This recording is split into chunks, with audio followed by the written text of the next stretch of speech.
Welcome back, everybody. Before we move on to talk about the finals of today's bracket, I do have to let you know that the Enchanted Chronicles Battle Pass is live right now in Smite. It's got a ton of great skins, including some skins for Heimdallr, Morrigan, Fenrir, and Ares. Make sure you get in there. Start grinding away those battle points where you can and get those skins right unlocked in your account. All right, now it's time to talk about the finals as we've watched the two semifinals play out so far. And now to go over them, I'm joined by the one, the only, Goremizer.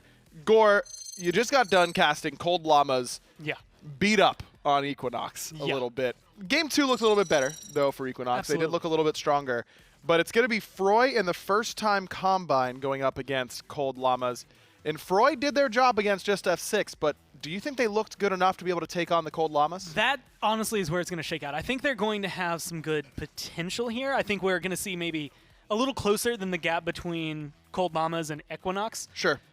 But I don't know if it's so close that it's so short, like, okay, yeah, they can 2-0 this one. I think there's a lot of potential on this team for Froi to be able to come in and cause some trouble. But there's just so many big names on Cold Llamas to fight against. It gets so difficult at a certain point. I agree, especially with the way that they looked very adaptable throughout that set. Yes. The role swap between StreakUp and emilitoo worked out beautifully. Emilitoo looked great in the mid lane on that Discordia. StreakUp looks phenomenal on the Morrigan. And when I'm thinking about gods that might be prioritized, the Morrigan certainly comes to mind. Both Mr. Stefan for Froi in the first-time Combine, and then StreakUp have had great games on it today. And we've seen them play around those bans so much. I mean, you grab Morrigan and play so well with her, and you know, I mean, at least at this point, if you're Froi, she should be a high pick, just in Europe in general, but realistically for this team. But you've also seen them deal with the likes of Camazotz. They don't care if they let some of the other top tiers through because they know how to handle it. And I think that makes them even more of a threat because Cold Llamas are just like, cool, you can have whatever you want. You could be super comfortable even. We'll just deal with it. That's kind of the extra lead that you get by being this experienced and have this much under your belt.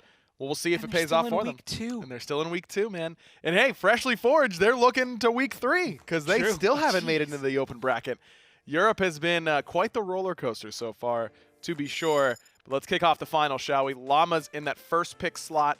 That Jingwei first ban, a pretty typical throwaway ban, where it's not a god that you're necessarily going to first pick, but you're one that you're happy to take away so the enemy team is forced to ban gods that they don't want you to have. It's they have to now ban all the strong picks, and you've opened yourself up. If there's 6 on the board, you can get at least one of them because of what's coming through. And it kind of shows where your priority is going to be, right? You don't want Kukulkan, you don't want Persephone, Hunbats, you don't care about Odin.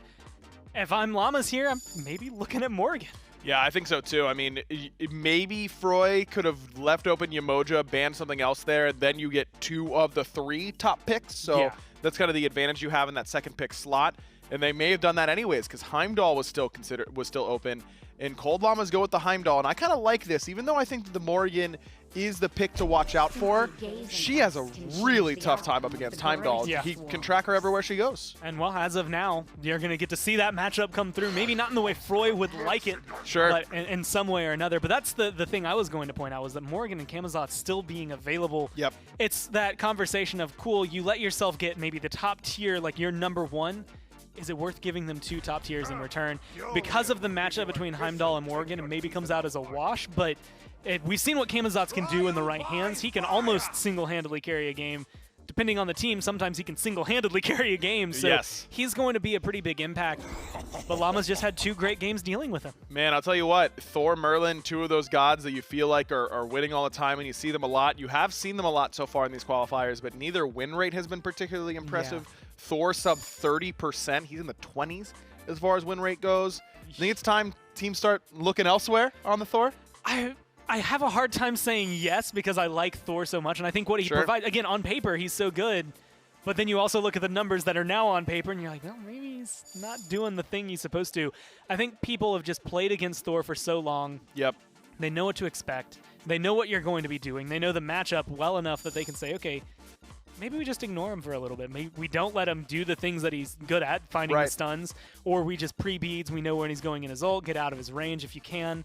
It just sets him up for failure. And with some of the teams that have been running it, granted, you've also seen him handled well by the likes of Cold Llama. Yep. It's moments like that where it's just, yeah, we know how to shut him down. Hopefully they can do something with him. Hou also winless so far in these qualifiers with a 15% win rate, but maybe Froi, the first-time Combine, can get it started. And here's a god that we have not seen yet, Gormizer, Baron Samedi. And you needed a little bit more magic damage maybe. Can work well with the Merlin, really pulls in people and can set up for fire stance combos pretty well. It looks like it's going to be solo lane Baron. Yeah. How are you feeling about that? I like it mainly because every time I've had to fight it, I lose, but I'm also not terribly great at the game, so it's not a good example.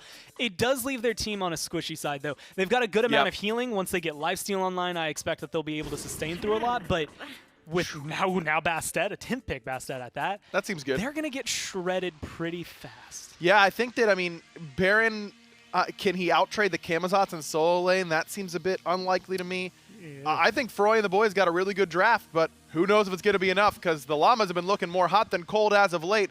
Dolson and Mifflin bringing you game one. I appreciate you, Aggro. This time I do appreciate you, and not just for throwing it to me, but in everything life has to offer. In Mifflin, yesterday, you took my joke for me, so I'm going to be the first one to say it here. The Morrigan and Bastet is the pimp my ride of Smite. I heard you like damage, so I put damage on your damage. What's your take? I mean, you said it best. I said it again, but louder. And then I said, yeah, and then PBM commented on that. Oh, it was a big day of L's for me yesterday. In reality, though, we saw the power that this stack brought yesterday. What do you expect from them here in this one against the Cold Llama? I mean, they really got to bring it after what we saw from the Cold Llamas in our previous set. Yeah, there's a certain degree of confidence here. When you're playing against such a veteran team, you almost want to play a little bit tankier, a little bit slower. But the Morrigan Bastet is so potent, as well as the Camazotz in the solo lane. That means Bastet won't have to focus over there. You can trust that Camazotz to win the lane on her own. So you can maybe shift the focus of the jungler towards the long and the center. Morgan, though, you know, 2 Bastets. I love it. Froi, you got my vote. And, you know, maybe with Camazotz in the solo lane is about where standard stops as far as composition goes, because we see Baron Samedi picked up for maniaKK. I mean, I imagine if anyone's going to make it work, it's this Cold Llamas team that we've seen so much success out of, at least today. What's your take on that Baron Samedi in the solo? You know, Baron Samedi, it's a very immobile god, as well as the fact that he doesn't have the most kill potential, especially in the solo lane. You're going to be looking for a more bruiser build. But the heals he's going to bring in the late are going to be so potent. And Cold Llamas, this veteran team, they're going to be able to play around it so well. Iceice on the Thor is going to put so much pressure on the map. And he could potentially, with the help of Thor, take out Predators on this Camazotz. Well, I echo what Gore says in that I like it so much because it obviously has worked, because it's worked against me numerous times. It's so difficult to play against if you really don't know your way around that matchup. So that'll be a fun one to keep track of. He already carved himself out, probably half a level lead up there in that solo lane. Small engagement down here in the long lane. Just going to chip away about half of the health bar, but could be looking for a little bit more. Heimdallr brings plenty of early game damage, but it's going to end just about there. And I imagine this is what we should expect out of this long lane. Yeah, I mean, Genetics is playing it so well. The blink engagement there, going to find the knockup. One more, and Genetics finds it and might even be able to find a second kill, but not with the escape from Hou. What a perfect setup there. That's what we expect to see. That's what we expect to see, exactly. Horus is the setup for the damage. Heimdallr swinging for 80 at level 2. Ow. What are you gonna do about that? You have about 600 health there, and it was eviscerated in 7 auto attacks. Good luck. Yeah, I'm going to be sad about it is what I'm going to do about that. And that's an early carved out lead for the Cold. And it only just gets worse from there. I guess if there's a silver lining, it's that your Horus was the one who ended up picking up the kill. But you forced back curves, you make him miss out maybe on a little bit of minion damage, you get in, and you pointed out he's able to secure up that purple. He sure was, but it's really on them to transfer that into something here. Right. You're going to need some jungle assistance on the side of Froi to get yourselves back in that game, because a Heimdallr that's out of control is just that, out of control. The second he hits level 5, I'd imagine as we see Horus leave the lane, rotate towards mid, and put his pressure there, because Heimdallr on his own, he's going to be doing all of it. Well, we're getting close to that point, but kervv wants to get aggressive now, and they found some good damage on the StreakUp. That's the knockback. DineOhSaw finds the final shot, and down goes Genetics as well. What a collapse from Froi. That is Thor, who's up in the sky. This would be ill-fated for sure. Maybe not. He drops down. That is the beads from Hou. He does have the escape one more time. iceice locked up, uses the beads of his own, so he's able to stay alive. Bold choice there from iceice to try to find a little bit more. I feel like he knew he was going to get out alive. He wasn't really looking for anything besides stealing away the beads there. So that opens up the lane so that once Heimdallr gets back in, StreakUp can look for that solo kill. And that ultimate is going to be going through now. No beads available to immune that. No CC immunity on the ult on Huyi. However, it's almost like I wrote the plot to this game. The jungler rotates in, we get him back in the lane. And they're going to keep engaging down here. That's Whirlwind of Rage and Steel. Tosses back Genetics, but plenty of return damage is enough to get kervv the kill, but he is on the escape. StreakUp just needed one more shot. Yeah, you can't walk that far in. Has the crystal. No, but it's not in time. DineOhSaw, no way. He's got his second kill of this game. There are 4 kills on the board, and all 4 of them have happened in that duo lane. Cold Llamas is showing some shades of disrespect here. They're just walking in. They're like, you thought you could kill me? StreakUp says, no, I'm going to come in and take my fight, but it wasn't quite enough, and now this is a sizable lead for Froi in the long lane. Yeah, and you got to be concerned because, you know, I say all the kills are happening in the duo lane, but it's starting to kind of cascade to the other lanes. Morrigan was able to get down, find some damage, and up in the solo lane could be a little bit more. maniaKK uses the ultimate, pulls in Predators, but unable to do so through his ultimate. Jumps in, jumps out, not enough damage, but Thor is here to maybe help out. iceice gets himself on the board, and that's an important return kill in the first blood on the board for iceice. It's hard to kill a Baron. That heal came in so clutch. We saw Bastet pop the ultimate. She finds all of her damage, and it just wasn't enough at this point in the game. And it's not often you get to say that. I was going to say, wait, not enough damage? No way. Not often you get to say that. Once you get this Jotun's Wrath online, or potentially I would imagine it's going to be a Brawler's Beat Stick, we're going to see a lot more out of her. But for now, it's on her to just back up. Froisan needs to farm up and get ready for that. Well, you kind of hinted at one of 2 options. Why do you like Brawler's Beat Stick over the Odin's Wrath? Brawler's Beat Stick here, just if you're going to be focusing on ganking in that lane, you're going to have to counter those heals, right? And there's heals all over the map for the side of Cold Llamas. Horus has the self-heal for his squad with the dash, maniaKK with the heal on his 2. So you want to counter that a little bit, but Jotun's Wrath, I'm a huge proponent of that. Flat pen and CDR, but Thor in the air. Yeah, he could crash down, and crash down he does. That's the double tap. No ultimate for Predators. He does have a little bit of healing, and he'll probably have his jump here in just a moment, unless he used it a moment ago. Not enough damage immediately. There's the jump out to safety. Double tap only gets one of the 2. By the skin of his teeth, Predators makes it out alive. Did have his ultimate. Yeah, Thor number 2. Wait a second, there's only one Thor in this game. He drops down, kervv gets the kill. And now they're looking for some extra. maniaKK falls. What a rotation from Froi. May even be able to find a kill onto Genetics. 3 members down from Cold Llamas. This map is now Froi's for the taking. Yeah, Cold Llamas, I don't think they understood that last game it was a bit less focused from the enemy team, but now Froi, this is a squad that's been playing together for a long time. They have a lot of synergy, and they're able to rotate in and counter, you know? Yeah, and I think if Doug covered that properly, iceice hadn't taken a point in his 2 yet. He's just looking for the damage, I suppose. You know, when you're at this top level, do you need the stun to get the double tap? Yes, you do, but not iceice. He's at the top, the cream of the crop, and he's going to get all of the damage without that stun. I mean, fair enough, though, but is that eyebrow-raising at all? That, I mean, maybe he takes it at level 8, but 7 levels into, okay, so he does have it now. Is that atypical, maybe, to go 7 levels without having a point in your stun? Yeah, normally the stun allows you to get that long-range poke consistently. As such, you see it there. You go. Well, he's glad that he took it this time, and unfortunately the spin around isn't enough to get the kill, and iceice instead trades out his own life. Close call there from Mr. Stefan, but he's able to get out alive, excuse me. But digressing back, through 7 levels, not having a point in that tectonic rift. What are your thoughts? So the main reason you need that wall is to finish the combo. The bread and butter Thor combo is the dunk into auto, into 1, into 2. The hammer comes back and you're still autoing. You can't get that. You don't have enough stun there to get the confirmed double tap off your ultimate. Now he does with the wall that he just acquired at level 8, but you have to assume that he was imagining he was just going to win the game a little bit more easily. Well, he had his new shiny stun up, and unfortunately it made him a little overconfident as they're able to turn around the kill on that one. Team's poising around this Fury. I think smartly so. Cold Llamas are going to find themselves in a backpedal. This is going to be our first time today after 2, I'll call it game 1 dominant of our last semifinal, and then game 2 still pretty hefty, but still very much so in the advantage of the Cold Llamas. This is the first time we're really seeing them fight from behind. Good vision is going to allow him to crash down onto Froisan. There's the stun and then the double tap. But he extends just a little bit too far. Froisan jumps back. He is still under duress, though. Watch out, Predator's still in range to maybe come in for the assist. Do not scoff at that Bastet damage. Baron Samedi's going to try to pull him back. They're going to grab the stun.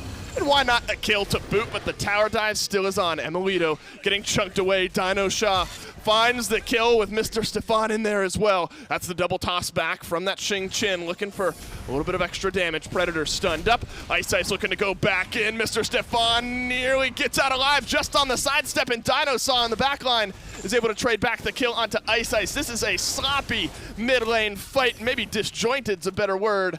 Predators finds the kill. maniaKK is able to answer back. And when it's all said and done, it's 3 for Froi.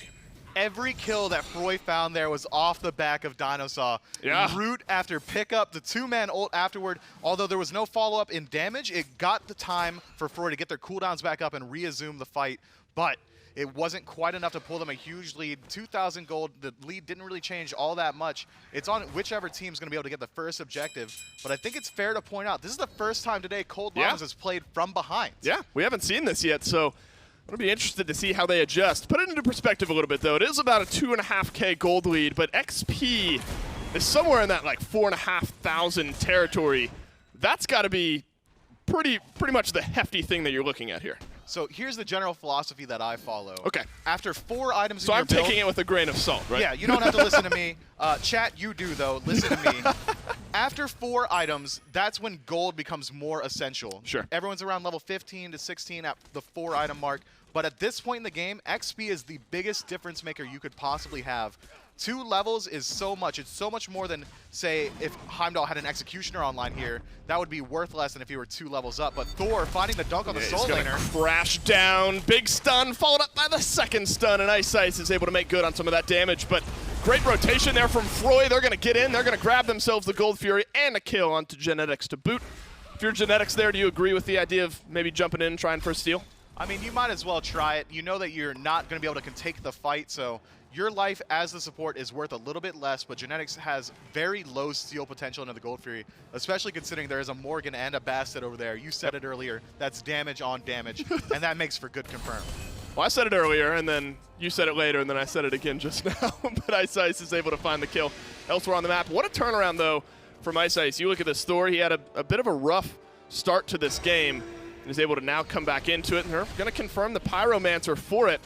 So when it's all said and done, you get a few kills on the board. Froi is able to grab that Gold Fury, but Pyro traded back by Cold Llamas.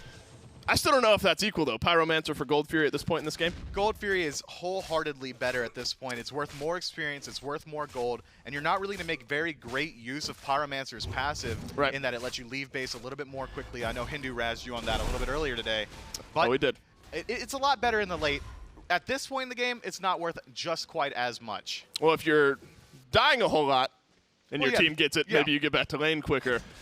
And the big disparity, we talked about XP versus gold, the big disparity at this point in this game is really in that duo lane where we saw so much of the focus. DineOhSaw is 3 levels ahead, puts kervv 2 levels ahead, 4 deaths for both the support and the hunter for the Cold Llamas. Is that maybe where you look to keep pushing that advantage? Does this game still flow through the weakness of the support and the hunter at this point? Absolutely. We saw it right there. They used that lead to get a free Gold Fury after they identified the fact that the enemy jungler was in the short lane. However, now that they're at this point, the tower has already fallen on the side of Heimdallr. You don't want to push in a tier 2 alone quite just yet. It's so unsafe, especially with Bastet over there. But it's on them to maybe transfer that towards the mid lane, look for mid fights now. Well, he's so, I think, far behind in items as well. You look at the Aussie, which has been kervv's kind of preferred first buy here today. We saw it in the last set, saw it more here. Was thinking maybe back on that thought in a moment. They are going to skirmish here in the middle lane. Good beads, prevents the ultimate. iceice is going to fly to the sky, and he's going to crash down maybe somewhere in the middle of 3. Just a little bit late there, but not to worry. He's able to get himself out alive. Yeah, you got 4 cats running at you. I'm immediately turning around and going the opposite direction. Froi wants a little bit more. iceice is going to use some of those relics to just extend his life a little bit longer. It's not going to work. Only time was on his side there, and it's run out as maniaKK tries to prevent this tier 1 from going down. But that is a fool's errand. They just keep running in kind of one after another, the Cold Llamas. Maybe you back yourself off from this tier 2. Yeah, it's really off the back of that cocky play in the long lane. Everything is really rooted for Froi. That's where they got every single bit of their lead. And now Cold Llamas, it seems like they are not sure how to be the underdog, if you would. If you have a world champion with 2 rings on your squadron, as well as all these SPL veterans, I don't think they imagined they were going to have to play at such a large deficit against these console boys. Yeah, the experience is certainly there. I mean, in their large world of Smite experience, they've certainly fought back from deficits like this, but not today. They have been in such a relaxed, let's just cruise on through mood today. This is definitely a different look here for them. This is your 15-minute check-in, though. 16-6 is where the kills stand, with the big differential being in gold. Still, that experience gap has grown. The last time we looked in at it, we were looking at about a 4K differential that's pushing now about 7,000. Is most of that disparity, though, still over in that duo lane? Oh, it absolutely is. If you look at the levels, the supports, there's a 4-level deficit now. Yeah, that's hefty. That hurts. at level 13. That's a lot. Not only is that a lot, but it allows Jing to have that secondary relic, and he elected for the shell. That's a huge team fight presence that the enemy support just can't match with nothing. You know, he's got that relic shard still, but what good is that? We've seen a lot of, different choices sort of in mid lane builds throughout the day. And Merlin has already put himself into that Charon's coin. We might get to see that in a little bit of work here, but kervv is going to be able to get himself out alive, but the collapse is on. StreakUp being chipped away at. DineOhSaw finds the last kill. emilitoo is going to flicker his way out. Down comes crashing. Hey, that's another Thor for a second time. DineOhSaw the double kill there. Genetics under duress as well. There's the real Thor elsewhere on the map. He does not have his ultimate, though, to get back in on this fight. Mr. Stefan is able to grab the kill in a 3-for-none in favor of Froi. And the Fury is up in 15 seconds. This left side of the map is theirs for the taking. Looks like they're going to go for the tier 2 tower, then back up into the Gold Fury. And that's exactly the proper play. That's such a huge gold spike already when you're in such a good lead. You can imagine they're going to move towards the Fire Giant after this. They're at that level truly, and Fire Giant's going to be weak at this point in the game. Gold Fury should go just about uncontested. I don't imagine anyone's going to be able to move in here. However, if you look at maniaKK on the other side, he's going to get a little bit of gold back if he gets that tier 2. That's right. I mean, at least in the face of everything else collapsing around you, maybe grab yourself a tier 2.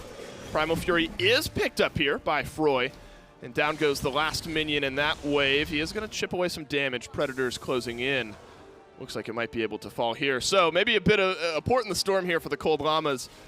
But so much of it, when you're this far behind, the question is, do you even bother trying to fight at all, right? I mean, do you sit back and just try to farm? And when we saw what a attempted fight looked like there from the Cold Llamas, is this a, we need to backpedal, give everything up, and just hope that we can farm our way back into this game? At this point, I would say you're willing to give up everything besides tier 2s and Fire Giant. If they want your tier 1, go ahead, give it up. That's only about 500 global gold, but those tier 2s, those are huge XP and gold swings, and Fire Giant, historically known to win you a game. Yeah, we're down by 5,000 gold. What's another 500? And the only tier 1 tower that's still up is on the short lane for the Cold Llamas here. The Bastet-Morrigan combo has been seen a couple of times, and maybe a little bit less here as Froisan just a bit caught out. Pyromancer, though, traded out for your Bastet. Mr. Stefan looking for the pick onto emilitoo, and that's a very healthy Morrigan, especially when you transform into the Bastet. Not able to find it. That's tier 1 tower in the long lane, taken down. StreakUp is going to take that crystal right back to safety. So when all the rubble falls, it's a Pyromancer for a kill, and now actually a tier 1 in the mid. If I'm on the side of Froi, I'm communicating so heavily that StreakUp's not going to have a jump for another 2.5 minutes, likely. Right. He's not going to be able to escape very easily. It's so difficult for him to really maneuver around the map now, as well as the fact that you have a Morrigan and a Bastet. Aggro said it on the desk. It's hard for Morrigan to move into Heimdallr, but if Morrigan is Bastet and there's another Bastet, Heimdallr is kind of out of luck.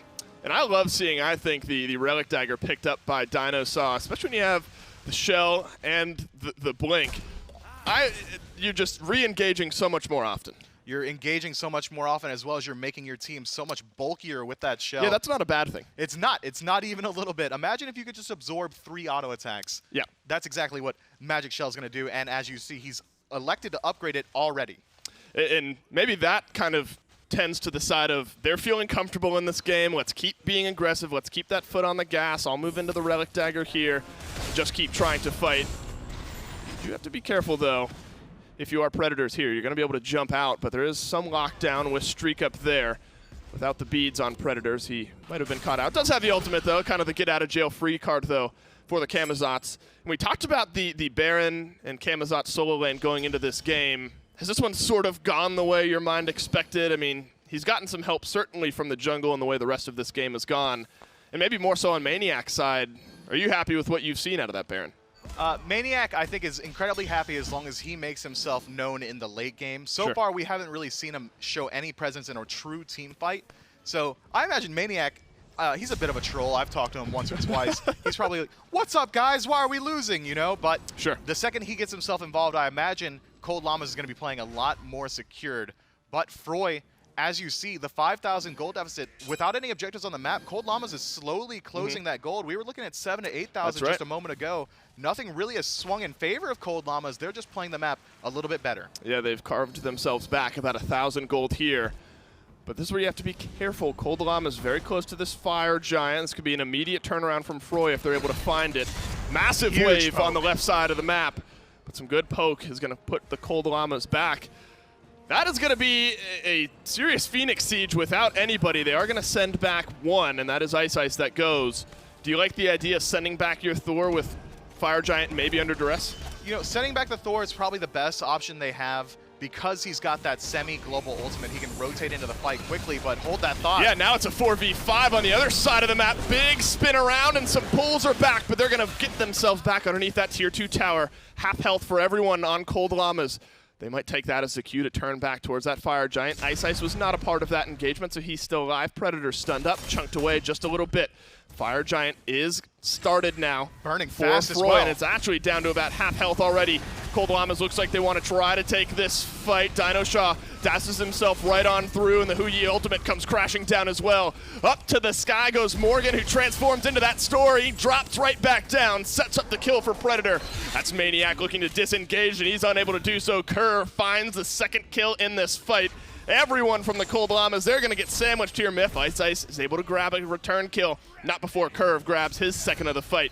And now they're just going to collapse, maybe chunk away at this Thor. He has no escape. That's a 4-for-1. And Froi, they're looking towards this right side tier 2. I imagine they pick up the tier 2, maybe back up to Fire Giant, or they go straight for the Phoenix. But I think Fire is really the crux of it. They need to pick it up, and they've identified that now as they group up around it. They have to be a little bit wary of this Horus. Yeah, are you at all worried about that? I mean, I wouldn't be, but today we've seen some pretty crazy steals from supports. They should be able to zone him out relatively easily, though. He's only level 13. Health. He's going to inch his way close. He's going to give it the try. No good. Instead, he's going to get stunned up and taken down for his trouble. So good secure there. Froi, they win the fight. They end up grabbing the 5th member of Cold Llamas, a Fire Giant to boot. That's a decent try from Genetics. He identifies that he is a low level, his death respawn timer is going to be a little bit shorter, and he knows that Froi is going to back afterward if he doesn't get the Fire Giant. So by the time they really start knocking on the door of the Titan through those Phoenixes, our boy Genetics should be up and ready. What's the gold number you give Fire Giant? Is it a 10K gold swing? I equate Fire Giant to 10K. I equate Enhanced Fire Giant to around 15 because removing the backdoor protection, although not really important right now as they do not have Enhanced Fire Giant, it is so potent. Well, that's where so many of these games will stall out, and we've seen it a few times, is the Phoenix Siege is tough to really break through that shell. Froi is going to start up on that Oni Fury with Froisan just playing zone. Does get plugged down for about half of his health. No contest from Cold Llamas, so that's one more Fury for the 3rd total grabbed from Froi here. iceice is going to look for a little bit of a split push on the right lane. You look at the 2 remaining tier 2 towers. Is that where your eyes go if you're Froi?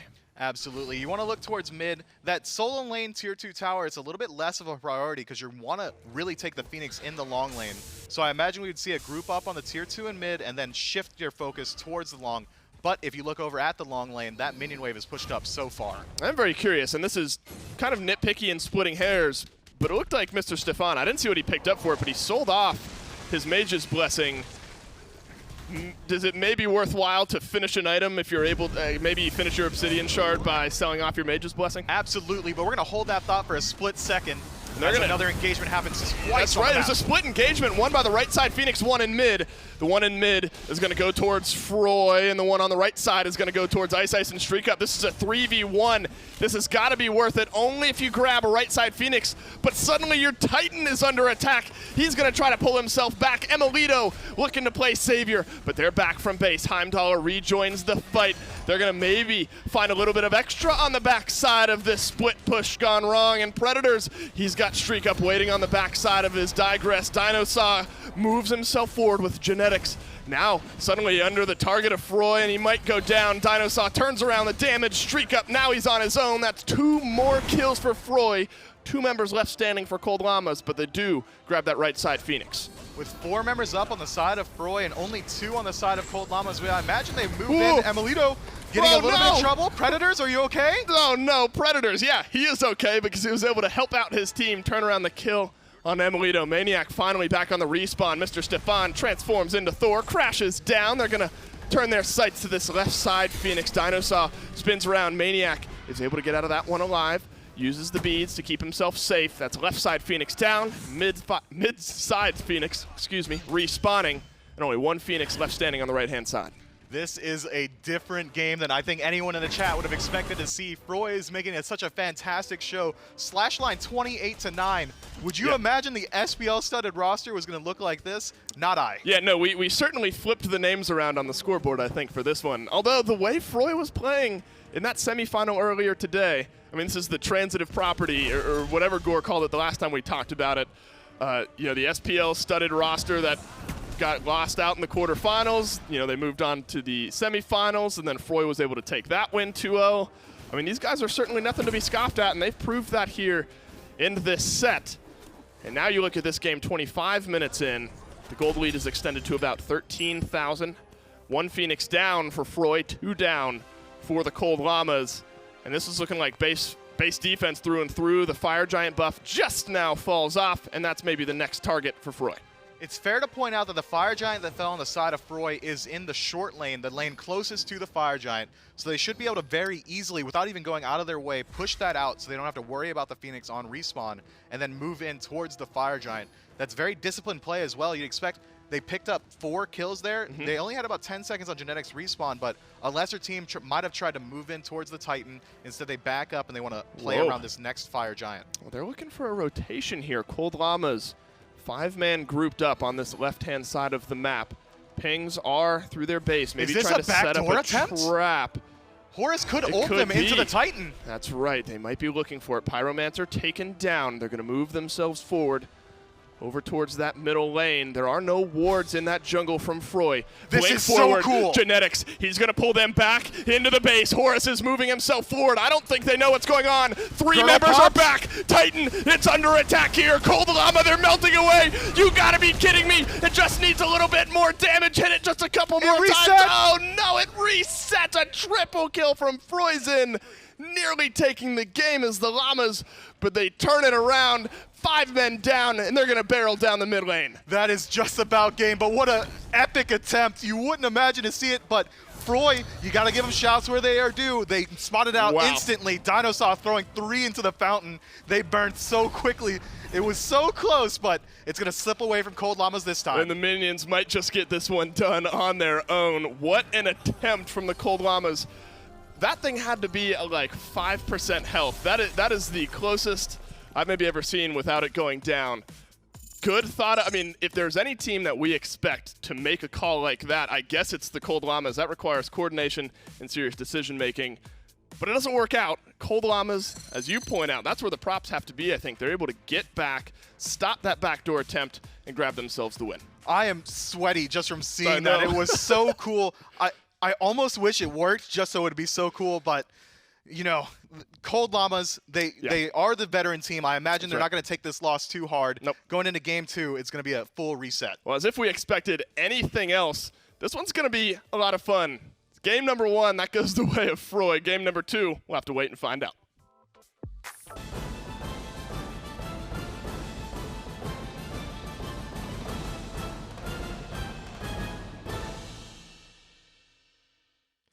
Probably our most exciting ending of the year so far. What an incredible game 1. between Froi and the first-time Combine up against these boys of Cold Llamas that you feel like we're right about to take it, Gormizer. I mean, they're behind. Their Titan's low. They know that they've got fire minions coming in, but they had split pushed out the right side Phoenix, so the Titan was open, and they end up coming 2,000 damage short of ending the game. There's a few seconds there where maybe you don't get such a huge kill on the side of Froi that there's a little bit longer time for someone like StreakUp to stay alive, and all of a sudden that Titan's dead, and this game goes the other way. And, I mean, with the lead that was cultivated by Froi, that would have been maybe not justice, but like it was just so clean. It was so good for them to be able to get that win, get those kills. But I love a base race like that. Man, nothing's better. That was crazy. That was absolutely nuts. I want to rewind and watch it again. Really, just if that tier 2 tower Let's in just mid, watch that again. yeah, exactly. It's as simple as if that tier 2 tower in mid wasn't still up, the Titan would have been squishy enough for that play to work. So a great idea by Cold Llamas, but just a little bit short. What a game by the duo lane, though, from Froi. I mean, a first pick Heimdallr. They put StreakUp over there in the long lane, back to his original role. And DineOhSaw and kervv really just take him to task. Those two playing Xing and Hou Yi respectively had great games. They controlled almost every single aspect of duo lane fights, and then that just converted so cleanly into these team fights. I mean, DineOhSaw specifically was so essential, I think, in making a lot of these plays happen. He did a lot of melting in terms of health bars, but also setup, burning things like their relics. And how about this play? Definitely helped save the Titan. 3-man ult all into the fountain by DineOhSaw. Yeah, that's an MVP level play right there. iceice trying to ult from the fountain. I don't think that one's gonna work. Froi's ended up getting the triple, but that's not his kill. Those aren't his kills. That was all DineOhSaw. That was all DineOhSaw, 100%. Incredible play by Froi. And now, I mean, this team, Europe has been completely topsy-turvy. I mean, it's been freshly forged. It hasn't made it to the semifinals yet. And now Cold Llamas, you think they're going to run away with it, but now they take a loss in the first game of the finals. And honestly, if Cold Llamas had been able to kill that Titan, I'd be like, okay, we might honestly just be looking at 3 games because Froi just cultivated a lead really early on. They controlled that game pretty much from the get-go. The only time it felt like it was out of their control was at the very end there. And according to DineOhSaw, it was never out of their control. No. He had it. It was just making sure that they felt, it was a little close. Listen, man. Brushing the dust off their shoulders as they walk out of the base. DineOhSaw had him right where he wanted him, and that was in his own fountain, of course, because he put him there. Jeez. Game 2 about to get started, though, and now it's up to this team of the Cold Llamas to try and bounce back. This is a team that has a lot of strong personality. I wouldn't be surprised if they were a little bit upset about that Game 1 loss. I wouldn't blame them either. I mean, like with everything that happened, the fact that it was still that close with how far behind it felt like they were, it was incredible. And honestly, I thought we were going to see something similar to that, but on a much smaller scale, which is weird to say for a base race. When it came to the Phoenixes, they both dropped it, but then they decided to fall back at the right Phoenix. If you pushed there, maybe you get the Titan just low enough that, it's going to start regenning eventually, but while the Phoenix was down, little moments like that could have changed the pace of the game. Granted, you also could have just lost your Titan in the same process. So, so many little finicky plays across the map. I just don't know what to expect anymore. Well, Cold Llamas make some adjustments here and picks in bans. The Morrigan and Camazotz, their first 2 bans, and then Xing right after that. So that's 3 of the gods that Froi played last game. Leaves open Odin first pick, but a bunch of good things open right now. No Heimdallr through the first 3 picks is interesting. That did struggle last game. And Froi instead elect for the Kukulkan and Jing. And I mean, he's been banned all day, essentially, and then most of yesterday, most of what we saw last week. And I have a feeling we're going to get to see why. Admittedly, a lot of it can come through if you want to look at objectives. His ult's one of the best ones at securing it. Long range, tons of damage. Tornado allows him to control a lot in lane and in the jungle, so he's got a lot of control there. And then Zephyr just has a slow on it that's nutty. It's so good. The setup, I think, for him is incredible out of the mid lane. And whatever jungle they pair with that should be able to pick up a lot of damage. It's just he just does so much damage by himself by way of the passive. He just gets so much power. It's pretty nuts. Now, last time we saw Cold Llamas pick up Odin and Terra, I thought it was going to be Odin or Terra support, but they ended up putting that in the solo lane over for maniaKK, so it's something to keep in mind here for Cold Llamas. iceice was the one to pilot that Odin last time around in the semifinals, but it looks like a couple junglers or a mid laner and a jungler, I should say, taken out of the board by Froi. Both Merlin and Bastet will not be available for the Llamas. Meanwhile, it's like maybe a little bit of a deeper dive. They're looking at, well, supports on the other side. But I like the Bastet ban, I think, the most. Even though I think a lot of what gave her some credence was having 2 of them, thanks to the Morrigan. I think she does a ton on her own that it's absolutely worthwhile getting rid of her, especially when what they need, depending on where this Odin is going, is an assassin. A Ganesh pickup is an interesting one. It's a god that doesn't really, you usually want it to interrupt channels. It's got a great matchup up against Terra because it can interrupt that dash. But don't forget that you could also dash through those Odin cage walls. That clear the path doesn't mean, or not clear the path, that's the mono one, but remove obstacles means that he can get through that cage easily. And I'm going to throw it out there. Don't underestimate his silence. Like, it's good at stopping things that are channeled, but it's also like, if he sticks on you, it's so hard to and frustrating to be like, man, I have my 2 if I'm Yen. It's like, I just want to throw out this unstable vortex. I can kill you, but I can't get it off because he's just sitting on me and stopping me. It has a lot of control potential, and that's one of the reasons I really like Ganesh. Do you like this draft, though, from Froi enough to win the set? Yeah, I think Susano might be the one where I'm most shaky because a lot of it's going to be performance-based, but with everything they have built around it, it should do well. We'll see if that's enough. Cold Llamas looking to take us to a game 3. Dolson, you like this Ganesh pick? Oh, you know I do. You saw me dancing not 10 feet away from you when they locked in the Ganesh, and I'm excited about it. Mifflin, though, your opinion's really the one that matters here, right? What do you think about the Ganesh? Well, Ganesh in of himself is just a tool, right? And what is Ganesh trying to do? He's trying to set up for his team. Oh, come on, he's right there. You can hear defense. us. Don't call him a tool. I'm sorry. Look, DineOhSaw, I'm sorry, okay? But you're not, the carry, and we don't care about supports around here. But that's not true at all. Let's talk about that in a second as he gets poked out a little bit. I imagine he should be safe. So I'm going to go back to talking what I was talking about. Oh, that body block is nasty. Where'd you go, Anhur? Help your boy Genetics out. Okay, let's talk about some Ganesha. He's going to lock down and shred defense for Mr. Steven. Genetics is just being annoying now. We're not worried about him. All right, we're not. We're moving on. Kukulkan, that's really where the show is. The Spirit of the Nine wins off the back of Ganesha's dash is going to be so potent. It's such a long lockdown, as well as the silence that he's going to bring afterward, that Genetics, leave him alone. Well, this is just annoying, right? I mean, if nothing else, you forced DineOhSaw and Kerv to not participate in the opening stages of this lane, and maybe that opens the door for a red buff invade. So what we thought was a little bit of cheesiness, and truthfully could end up in the first engagement. Red buff dropped down. And it looks like they were able to steal that one away. No, Mr. Stefan did grab it, but just by the skin of their teeth. They have to imagine, like, Cold Llamas, their side of the map is still open, and the jungle Susano is rotating around there. They have to protect their own red buff. You see he's sneaking his way in. He might try and snag it away now. Yeah, I mean, you've been annoying in the early game, but you've also put yourself 1 level behind, so you have to be careful. And Genetics is able to pop that potion, get himself out, and as you mentioned, Susano moves in. Susano confirms that red buff. That's going to put them a little bit further behind, but the action continues. Nice stun back onto DineOhSaw. No kill this time around. And finally, the dust settles there a little bit. So you look at what Genetics was trying to do there in that early game. Are you happy with the results of all that effort? I mean, all in all, they got away with an extra buff. That's all they got, but the kill is what would be important. They could stun them, and he's gonna try to bird bomb down. He had the stun and the dash, didn't have the bird shield up just yet. So it does not result in a kill this time around, but I'll let you get back to it. After everything Genetics has done, do you like the outcome of what he did in that early game? In the early game, it only really resulted in a 400 gold lead for his team that was immediately gone now. You look at the side of Froi, they're about 1,000 gold up somehow. But Genetics at level 2 right now, that's so huge. Had he been level 2 beforehand with his dash availability, they might have been able to turn that into a kill off the Odin gank. But now DineOhSaw has a full level lead, and Terra needs her dash to really be potent, and she just doesn't have it yet. Yeah, if nothing else, they forced all of the potions out from Kerv. Good stun returns from Ganesh. DineOhSaw doing a good job of peeling for his carry that time around. So if nothing else, I mean, there's 1 pot remaining for emilitoo, and Kerv is empty on them. So the sustain maybe just a little bit more in their favor. Does that, like, early game from Genetics really hinge on them being able to grab that red buff instead of Kukulkan roaming through and grabbing it?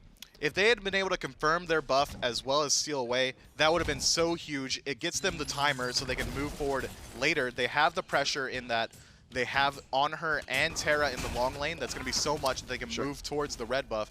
They don't necessarily have the pressure in middle lane. Kukulkan's going to be able to clear very safely compared to Janus, who struggles a little bit more to clear wave in the early game. But the real turning point of this match and the people to watch are the junglers in Froisan and iceice. It's whoever can really facilitate the kill first. That's the stun from DineOhSaw, and a great stun, but there is the knockback there from emilitoo. Could be first blood, and yes, it is. Froisan moves himself in. Froisan knocks down that Anhur. He's able to grab the first blood. He used the beads as well, emilitoo did, so a double whammy there for Cold Llamas. Watch out for iceice creeping around the corner. He could blow just about anyone up, but he thinks better of it. Oh, what's he doing? He gets the blink, so that's at least somewhat of a trade back there from the Cold Llamas, but nonetheless, Gormizer expressed some worry. All right, we're just being annoying That's now, right, that was just BM. He expressed some concern maybe over this Susano, and maybe more back to that in a moment. He's going to blink himself through and try to delay that back. Grabs the stun. He is low. Toxicity could turn into a kill. If that drop were to have landed, I think it might have. But 3 members of Froi are going to try to get themselves back to that Tier 1 tower. It wasn't the blink, just the dash from Susano, just used a moment ago. So iceice is able to just be a little bit of a thorn in the side of the duo lane and the jungler for Froisan.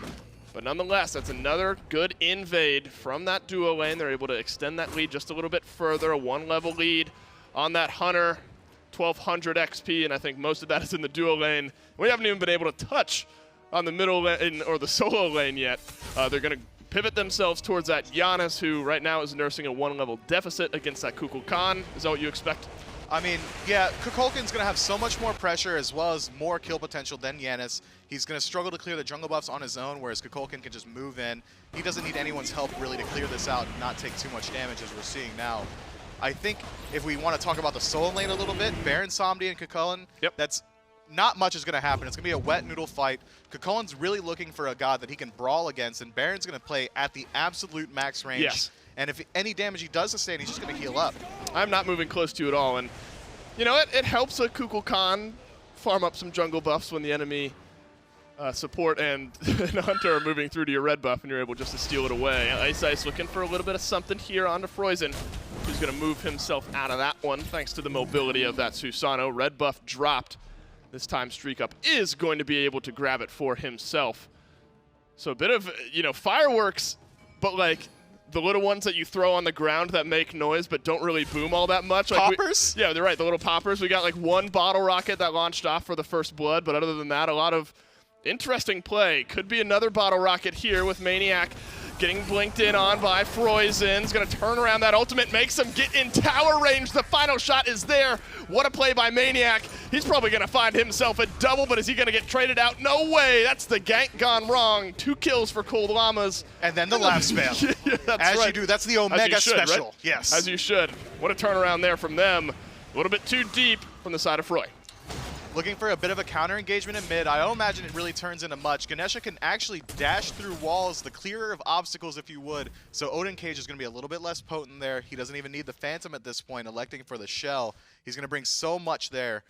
The protection from his 2 coupled with the Shell, his team's certifiable tanks at this point. Absolute units as long as our boy DineOhSaw is there to keep them alive. Oh, and if we've seen anything out of DineOhSaw, it's that he will be there to keep his team alive, especially after last game. Maybe not his Hunter right now, who's able to use the airstrike to get herself out alive anyway. But now you look towards that solo lane, which we figured would be a wet noodle fight, and maniaKK is able to turn around to gank for a double kill. Does that really change the face of that lane all that much? Predator's obviously going into a little bit of magic resistance early on. maniaKK might now be able to transfer this lead into poking out Predators, but he's really not going to be able to look for that confirmed 1v1 kill. Yes. The CC immunity and the jump, the salmon leap from Kukulkan is going to make it very hard for him to suck him in and get him anywhere near his tower again without the gank. The only reason that he fell there is because they did overextend into the tower. Salmon Kukulkan skin when? Because that's a visual I don't think I can get over, and I dig it. But Predators is going to look towards that Totem of Ku now. This is maybe a good look at what we'll be able to see out of this one. Does want to use the ultimate. Well timed out there, just plugging away as much damage as he can. Finally stuns him out after what seemingly was the full duration. Predators, I don't think he has the dash. Yes, he does, but he takes some damage on the way out of that Odin cage, and the final shot from maniaKK is enough to clean up the kill on that one, but the rest of the team is here. Froisan, he's locked down. Genetics just trying to heal himself back up. Not enough though. Froisan might not fall. Spear, that one's good from iceice, and that's the first Ganesha we've been able to see this game. Sets up the kill for Mr. Stefan, and as we stand, you got a 2 for 2. An easy trade for them to take. If Predators had played a little bit more cautiously, he knew that they were rotating in because the enemy team, Froi, was following that rotation from Cold Llamas, so I have to imagine it was called out. Predators thought maybe he was a little bit safer than he was, gets picked off a little early, and it turns that trade into what could have been a clean trade into a 2 for 2, as you said. Yeah, I mean, we figure it's a wet noodle fight, but it's only that way until the rest of your team starts to come and try to fight up there. Unfortunately for Predators, he is worse for wear. I talk about nursing a level deficit. He is now 2 levels behind, 3 kills behind. And that Baron is going to get himself well on his item path early on here. So 9 minutes into this game, the XP differential largely in that solo lane. Gold lead still about 1,000 in favor. And I think it would be probably a bit wider of an XP differential for Froi if it weren't for that 2-level lead in the solo. Cold Llamas is playing a very different game this time. We're seeing real respect coming out from them. Last game we saw just an arena match in the duo lane for the first 10 minutes that they got smacked up for, and they transferred into an early lead that Froi masterfully played around. But now that we're playing a little bit slower, this is exactly what you'd expect to see. They're treating it like a true SPL match, and they're bringing that veteranship that Froi just doesn't quite have. maniaKK continuing to be obnoxious towards Predators. Maybe a good chance to quickly look at the Hunter builds, because that's something we've talked about a good bit today. Curve into the Aussie one more time, but emilitoo on that Anhur, he's going to grab himself the Devourer's Gauntlet. What do you think about the options there for both sides? Aussie on Hunter's Rush, it seems to be a European-focused build. Sure. We have not seen that at all in North America. No. But interestingly enough, on her with Devourer's Gauntlets, that's not normally the build path we've been seeing. Usually we see Transcendence, correct. That additional power is going to make him swing for so much, especially with his Sands. Devourer's Gauntlets is a decent stacking item, as Transcendence is. I know I have to explain it a little bit because we haven't seen it much, but this fight now. Yeah, you might be able to finally turn around a kill onto this Baron. He's going to walk safely out of that Odin cage, one of the big benefits of that god, and he's going to back himself up. No kill to be had just yet. Watch out, Ganesha is in range, but the rest of Cold Llamas, they're going to use that through space and time. Down goes Ganesha's ult, just going to lock him down in there. Shooting fish in a barrel is not really the explanation to use right now because Cold Llama are staying alive. No follow-up damage from Froi. There were 2 low-health members just forced into the center of that Ganesha ult, but not able to capitalize. But down here in the duo lane, emilitoo poked out one more time. Curve has a 1-level lead in this one. And more pops up in that solo lane. No bottle rockets this time around. Maybe in middle. Yeah, wait a second. No, come on. StreakUp turns it around. iceice falls. There you go. 2 bottle rockets fire off. Mr. Stefan, he drops from that one. iceice does as well. Still able to get themselves involved in on the action. Still about a 1K gold lead here. And you got 2 kills on your Kukulkan, but I think StreakUp has done a great job of staying farmed and keeping himself involved in the XP game. StreakUp is doing a phenomenal job, as you said. He's playing mid lane this game differently than we saw last game. That might be actually why we saw the shift in playstyles in the long lane. They've been doing this all day, switching up. StreakUp last season was an NA SML player who mained Hunter. emilitoo, a huge name. I don't need to explain him, but he is a Hunter main. But it seems like the 2 of them can switch around and play around the picks, I imagine. But right now it's really on who can get to this Gold Fury first. Froi has a little bit of a lead. They might be able to leverage that into a vision dominance around gold. But this first objective is going to be a really telltale on how the rest of this game is going to go. Most of this pivoting is on the Cold Llama side of the map, and that's DineOhSaw, who's just a bit caught out. Curve uses the ultimate to get away as well. Predators trapped in the cage. You're going to take some damage if you try to leap out. At that point, it would have been lethal, so he takes the maniaKK way out. And that's the 4th kill in this game for the Baron. I think Gold Fury's just going to have to wait a little bit longer. Now you got to start to worry about what a 4-0-1 Baron brings 12 minutes into this game. And he's going to bring a lot. You see that helmet there he's got? That passive is so potent. It's going to remove power from the enemy team as they move close to him, as well as the fact that he's going to rotate in. But let's talk about this fight for a second. There could be a re-engage. Genetics still. He moves outside of that Ganesha ult. StreakUp's going to use the portal. That gets him to safety. Froisan is not going to capitalize on that one. Kervv is so low, and somehow he got out of that one safely. I was for sure they were going to turn it around. emilitoo might just be able to pick up a kill. Not before Froisan moves himself in, up, down from the Anhur, no good. Wow. No kill still. They're maybe going to be able to pick up one, but I've said that so many times. emilitoo versus the world? Certainly emilitoo goes down through this one. Not able to turn around the kill, but iceice, he moves his way over the wall trying to trade out one. That kill's not there to be found. Traps himself in with Mr. Stefan, but he's able to walk out free and clear. So finally, after all the engagement and poking and prodding, the only kill on the board is emilitoo falling. Froi is, by and large, getting to these fights so much more quickly than Cold Llamas is. Their counter rotations aren't as strong, and that's not exactly what you'd expect to see.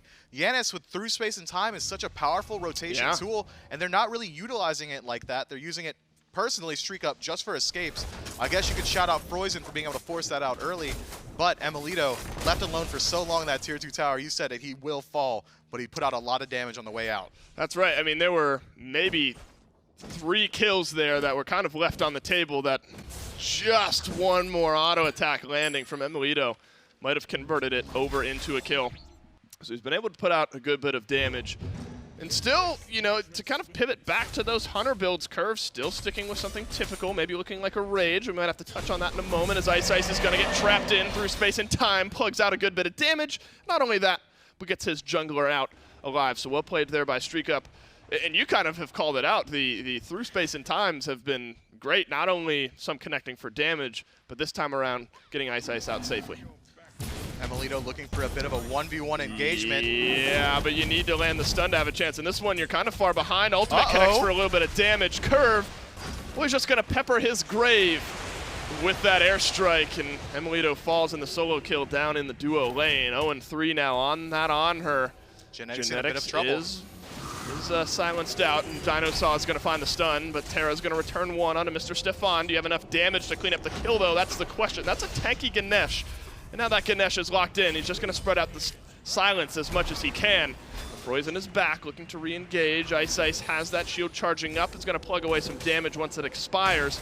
He jumps up, goes to those harpies, but he's not quite out of danger, or not out of to safety nice just portal. yet. And wouldn't you guess it, StreakUp saves iceice's life one more time.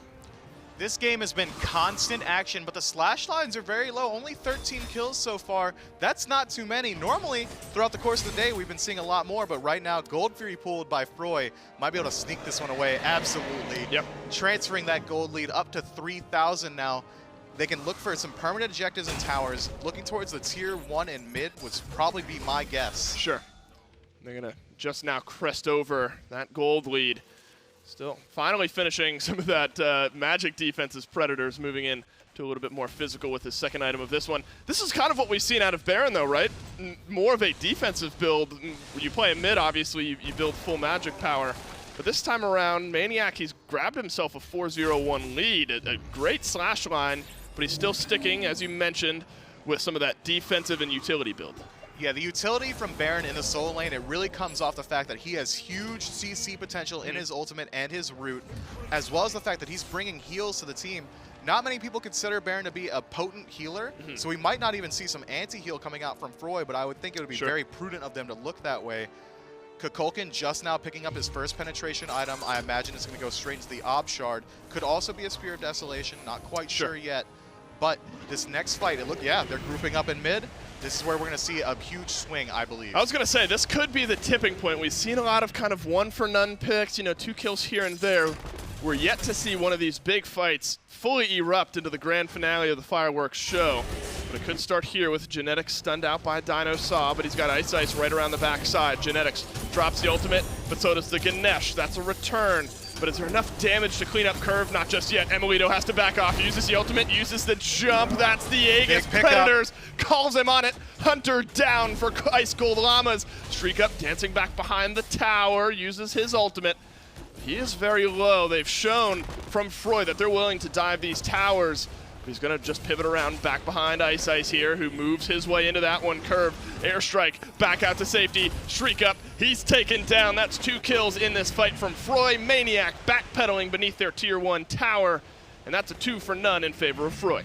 2 for none indeed. It's whether or not they're going to stay around for this tower. iceice is the only one primed and ready to defend it, and we have Froisan in the back behind him, but 2 behind you, yeah, Froisan, careful. Yeah, who's behind who here? Froisan moves his way, but it's only as far as the Odin cage. He's tanking up that tower. He's able to get out of range. Cold Llamas is going to continue to chase this one through. Predators is going to jump his way out. Some tense moments there. Froisan looking for a bit of a roundabout gank onto iceice in the mid lane. Not going to happen, but they get out alive, and they're still building on that 2K gold lead. So Froi, they're in a great spot. Froi might not have taken the tower there, but if you take a peek at its health, it is very nearly down. That tower is going to be a non-factor. It's not on Froi, or it's not on Cold Llamas to be protected by the tower anymore. They have to protect it. It's not going to be that huge defensive asset in the middle of the map anymore. Opening up Froi to maybe rotate towards the Pyromancer a little bit more easily. They can go between the towers without having to worry about it just too much.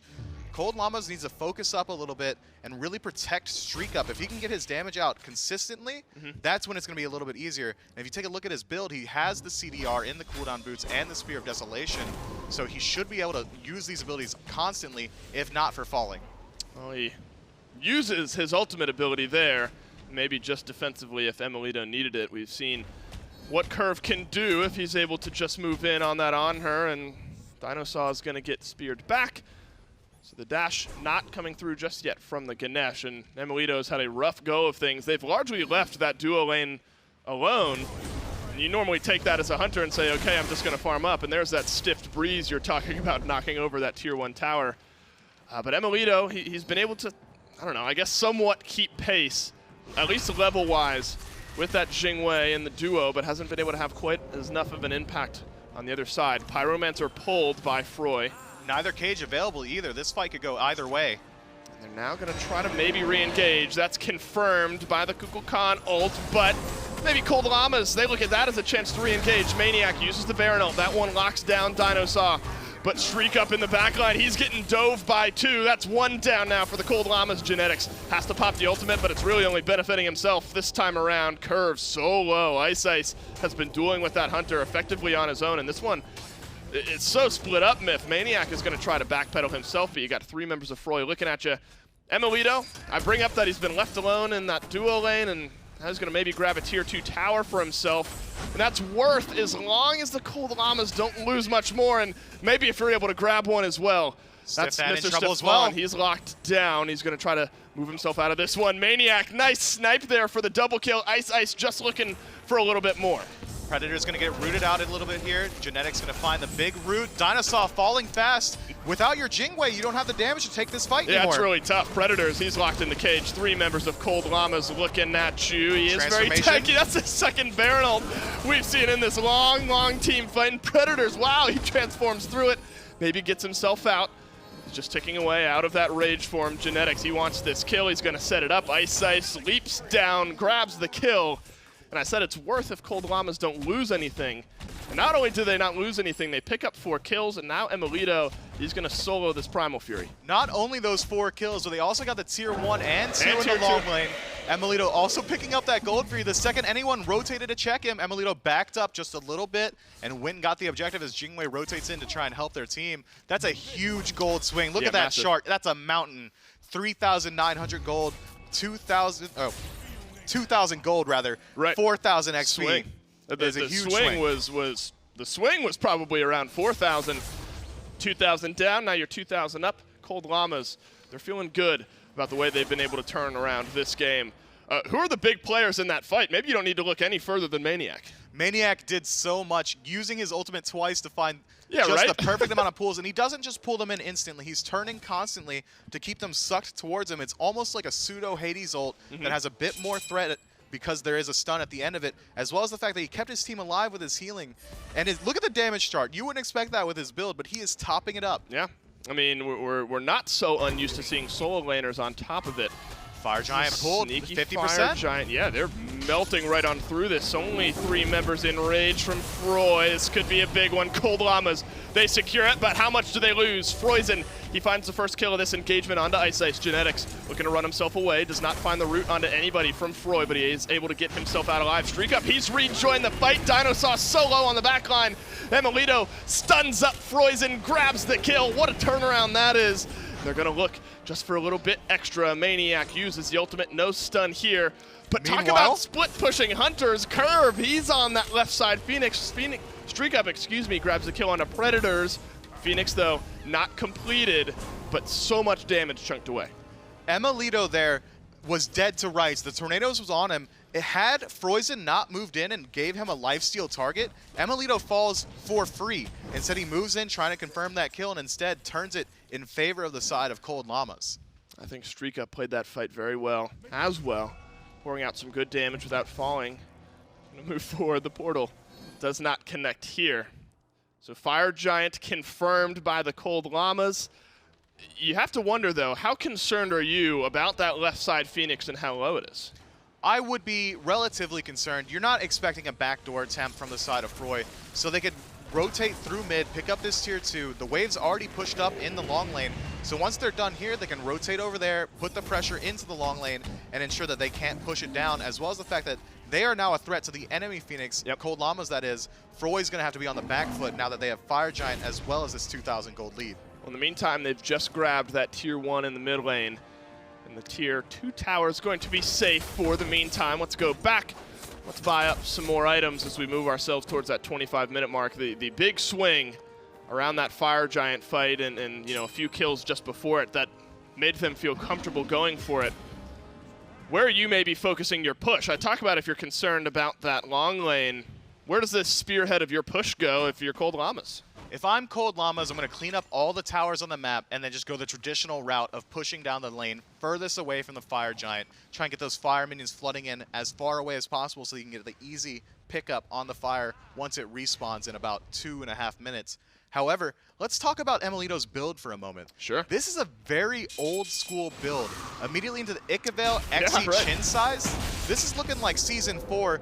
Season 4 was emilitoo's year, to be fair. However, this build is only really good for trading damage. You're looking to poke out the enemy ADC, but the enemy ADC is going towards a more meta build that we've seen in this year, 2020, in the crit and the rage, the Deathbringer. So he's going to be able to put out so much damage into these squishy targets.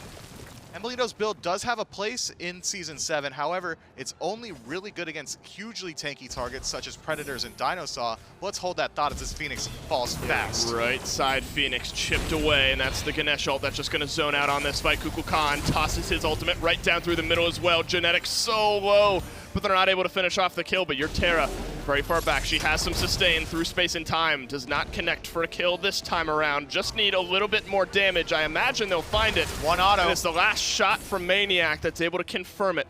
So right side Phoenix is down. Predators was able just to push out maybe a bit of a lane there in the mid. I'm not sure you want to re-engage on this, though, and I think Froi agrees. They're just going to try to push out of their base and push back some of these waves. Cold Llamas is very low right now in genetics, so they're going to back up and go ahead for the Pyromancer. I imagine we see a reset. They could get ready for the Primal Fury, make that next Fire Giant even easier to drop. Cold Llamas, they are winning, but it's not a clean win. This could go either way. One misstep into a teamfight wipe, and Froi's right back in the driver's seat. Yeah, I'm not entirely convinced that this one's all over just yet. Cold Llamas at 72,000 gold, 6K in the lead of Froi. And we've talked about him early and often. I think this Baron is going to play a huge role moving into the end. And the CC, is the topic of conversation, but apparently last hitting Phoenixes is in maniaKK's wheelhouse as well. He is built so tanky that it's hard to really dive onto him.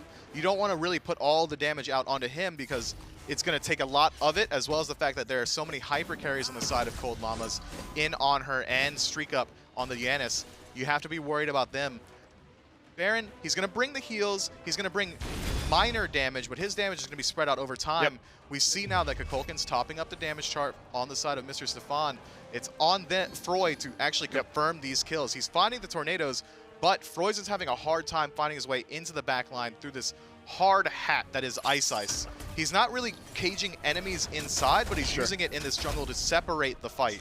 And we've talked about how Baron really has been going into full kind of defense and utility throughout this game. He's got the Pythax piece, now finishing off the Soul Reaver, sells that Warrior's Blessing, picks up the Soul Reaver.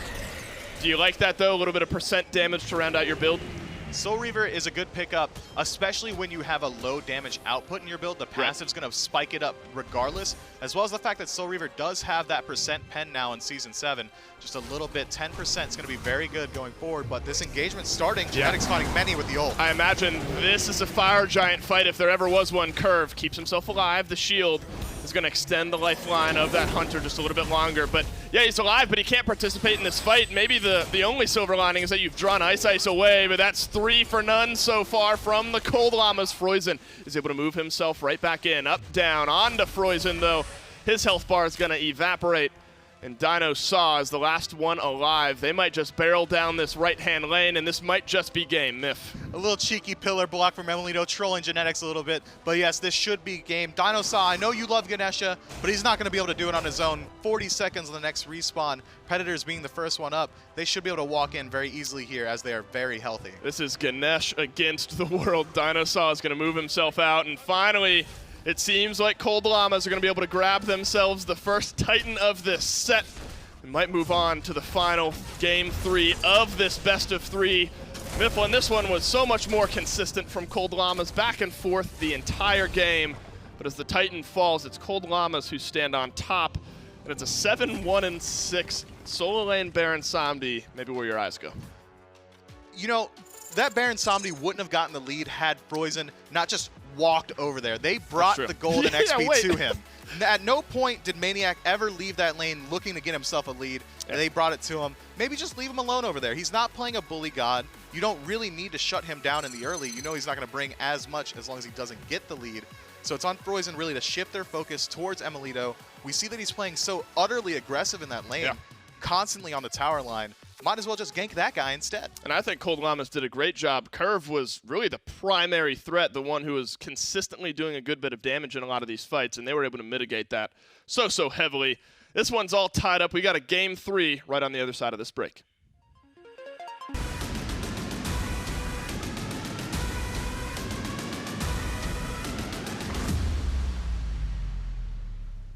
The Cold Llamas come back and take care of business and force us to a game 3, but it still wasn't that convincing to me, Goremizer. I mean, Froi seems to be coming to play today. That one was a lot more push and pull than we got, and like early on, you start to see Froi building themselves like that similar lead.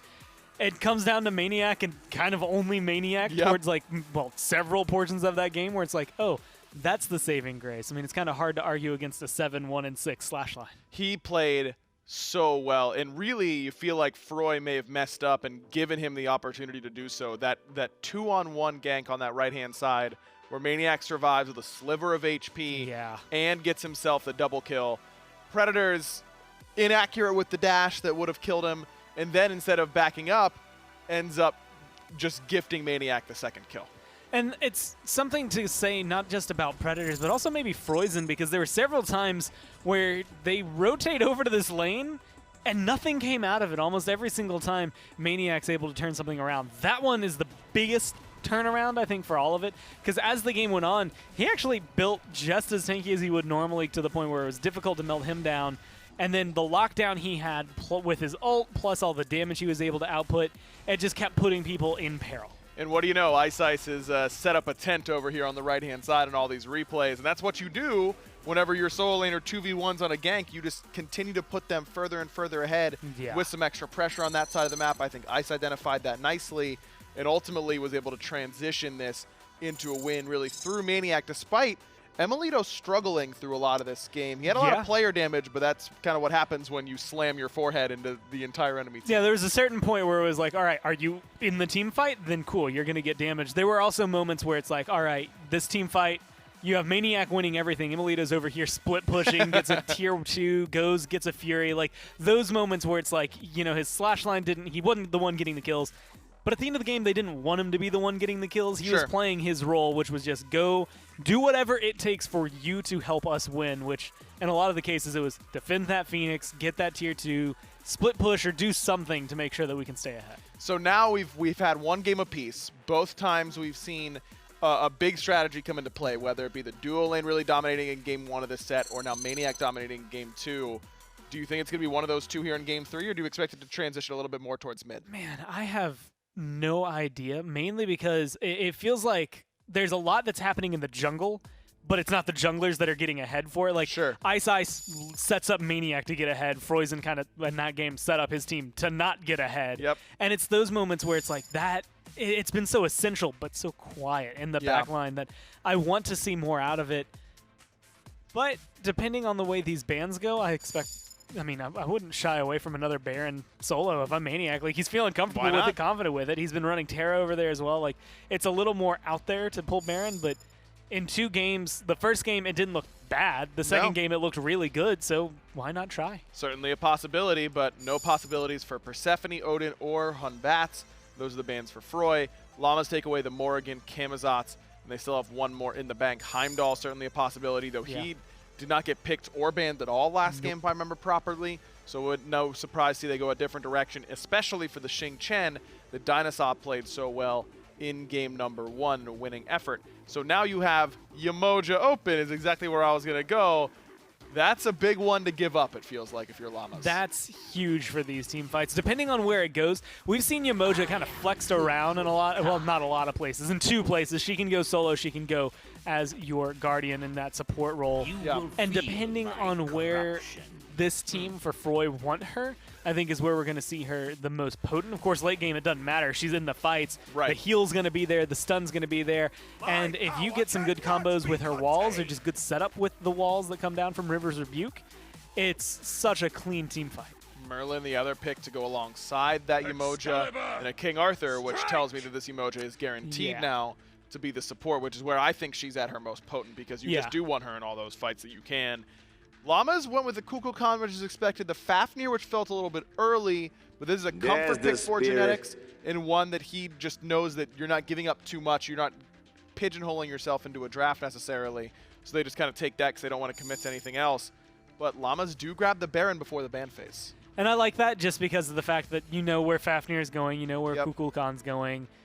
The only things you can try to maybe chip down would be warriors at that point, but they're already kind of showing their hand saying, nope, this is what we're going, this is what you're going to have to deal with again. King Arthur might have an easier time dealing with Baron, but if maniaKK gets a double kill like that again, which admittedly is very, very slim chance of happening, but if he does, anything that gets him slightly ahead, all of a sudden I think we're going to see him start to run the show again. So Heimdallr and Dodgy taken off the board by Froi, hitting both StreakUp, assuming StreakUp's going into that long lane, and iceice Baby. The ROM pickup, that could be for either emilitoo or StreakUp. It's just a matter of who's more comfortable playing the Kukulkan at this point. I'd imagine, but they're leaving that last pick for Ice to see what he wants, but Mercury's a pretty good one. I was going to say Mercury's looking attractive to me against Froi's composition. It just feels like Merc is one of those picks that I'm expecting to see more of. If Rage is good, then Mercury is good. And Izanami's kind of the same way. She builds crit pretty well, but is she going to be good enough here up against the ROM in the long lane? I like what she can do in terms of kind of sustaining herself in lane. I think having Yemoja beside her is going to be the thing that actually helps him set it up. As Fafnir comes online, though, that'll start to maybe make the ground a little shakier for Izanami, especially depending on how much one is rotating versus the other in terms of the supports. Sure. And then 2 tough drafts to really break down. A couple weird gods on both sides. Gormeister, who do you think is going to take it? Man, I'm having trouble. Ratatoskr seems weird. The Baron going into the solo lane seems weird, but they've made it work on Cold Llamas. I think Froi's going to do the same thing. They're going to start off really strong, and then it's just going to disappear as Cold Llamas pick it up. Man, Cold Llamas certainly the headliners coming into this week. We'll see if they can bring home the trophy for week number 2. Dave and Mifflin, close out the day for us, will you? I appreciate you, Aggro. For a 3rd time today, I appreciate you. Yeah, you got to stop slurping them, man. I know, I have to. But he wants us to close out the day. I have to appreciate him for it, right? He gave you work. You're not going to appreciate him for that? Of course I am. Mifflin, I'm going to give you work. Talk to me about this King Arthur in the solo lane. You know, King Arthur is a traditional bully in the solo lane. He's kind of like along the same vein as Osiris in that he's just going to keep fighting. He's going to have that sustain the second he gets that shield online. However, I want to talk about the comps as a whole. Take a look over at Froi, right? We got King Arthur, Mercury, Merlin, Yemoja, and Izanami. The comp has so much cohesion in that you have these backline divers. They don't have this really huge initiation force, but Yemoja's going to be able to keep them alive with the shielding and healing so that Mercury can sit back there safely. as well as the fact that it's just a good comp for Season 7. As Aggro said, when crit is good, Izanami and Mercury are good. But let's hold that thought. Dual lane, constant action. Yeah, plenty of action in the last game to start off the dual lane, so why not a little bit extra here? Perpetual CC is how some people describe Yamoja, and you have to be careful of that, especially when laning against her, and Genetics is on the receiving end of the most recent stun, thanks to Yamoja. I think this is going to be a fun lane to watch, maybe just keep an eye on. Because in the meantime, no junglers rounding out for any sort of early game ganks just yet. They're going to make their way towards middle lane. Watch That's out. locked up. Ratatosker is taken down very Nice low. stun. He stuns him down. No kill, though, just yet. Just as I'm saying, no junglers in range for early game ganks. They turn their attention towards that mid lane. Mr. Stefano a little bit worse for wear after the early pressure from the junglers. So, I evaluated one comp. Let's look at the other side at Cold Llamas. Oh, well, maybe not. DineOhSaw in a little bit of trouble. I imagine they back up unless Genetics can find a 6 stun here, and it looks like he's looking for it. But it might just fizzle out. They are backing up, but they are taking little tiny baby steps on their way backwards, so obviously not feeling too much under threat. But I'll hand it back to you. What'd you like in this Cold Llamas lineup? So we look at it. Baron, Samedi, Ratatosker, and Genetics on this Fafnir are going to be such amazing setup for StreakUp and emilitoo on the Kukulkan and Rom. emilitoo's going to be able to put out so much damage off the back of an iceice dunk or even a maniac root or suck in. The Spirit of the Nine Winds is going to be easily confirmable this game, as well as the fact that if they do somehow survive that, StreakUp's going to be able to go up in the air and just rain arrows from the sky. I'm curious, man. I mean, this Baron has been such a pain. Maybe I say has been. It was such a pain in our last game. Again, in large part thanks to that double kill off of the gank. We return to that thought in a moment. iceice looking for a bit of an early gank. It is pinged out by Froi here. He did walk over a ward, so they are privy to this information. Might not stop iceice, although he doesn't know that they know. He is going to move in. He is going to grab the stun. Kerv has that dash to get Izanami out to safety. You're going to poke out a little bit of damage just on the backside of the fight. One more stun does not confirm the purple buff, so yeah, no kill. But now your duo lane has lost their purple. Froi made a great play here. He realizes that the jungler is on the other side of the map, and he knows when the buffs are spawning, so he's looking towards stealing these back camps. He might even go towards the blue. He knows emilitoo's ult's down and that he's Zoom, but he's going to elect to just go back towards mid, farm up on these neutral objectives in the mid harpies. Or he's just going to walk past those as well. Who knows? Who knows? He knows, but we don't know just yet until he does it. Realistically, though, I mean, I mentioned that they lose their purple buff in that duo lane. How much of an impact does that really have? I mean, is it more of a mental thing, or are there noticeable differences for a little bit at least? The first buff is never a huge deal. The biggest factor is that they just won't have that buff, which is an attack speed stim at this point in the game, which is huge. Yep. It used to just be removing defense, but in Season 7, we're looking at it's a true hunter buff. Right. Shout out to everyone in casuals that have been stealing that from me. Supports, stop it. That's for me now. However, all right, so that's your official stance, because that is a debated topic. It is a hunter buff through and through. Absolutely. However, it's really the lead comes from the buff after the buff, right? If you can continue to take that away, that is a constant source of XP lost from the side of Froi if they can't get their hands back on it. Froi is going to rejoin this mid lane tango. Just to see, you know, emilitoo has kept himself in this lane a good bit of time. I mean, he went around to that blue buff, tried to counter out some of that invade. And I guess some of the benefit of Kukulkan is all you really need is one of those whirlwinds to drop down, some of that tornado damage to chunk away at the wave. That keeps you right back in it. Interestingly enough, though, seeing emilitoo pivot onto that Kukulkan. Maybe I agree with what the desk was saying, though. At this point, you're just putting between him and StreakUp whoever is more comfortable in that mid lane. So by that, we're going to get to see StreakUp on this run. You know, at this point, I think they're just trading roles, but this is a bit of an engagement. We have the long-range stun from Genetics and Rom in the air. Whoa. That's 3 easy shots. We call that a Marvels over at Smite. Easily a snipe. You didn't even need the stuns. Why'd you transform, Fafnir? Genetics, take it easy, bud. StreakUp's got it. Yeah, you can't ever count out that Rom ult, and it's going to take you down from long range. You just took a little bit too much damage in lane. StreakUp goes up, grabs the first blood in this one, so that differential in that dual lane, the purple buff went down, and now it's gone just a little bit further. Genetics just going to eye down Froisan here and make that Mercury back up. I don't know, Myth. I mean, this one's a bit of a slower burn from what we saw in game number 2.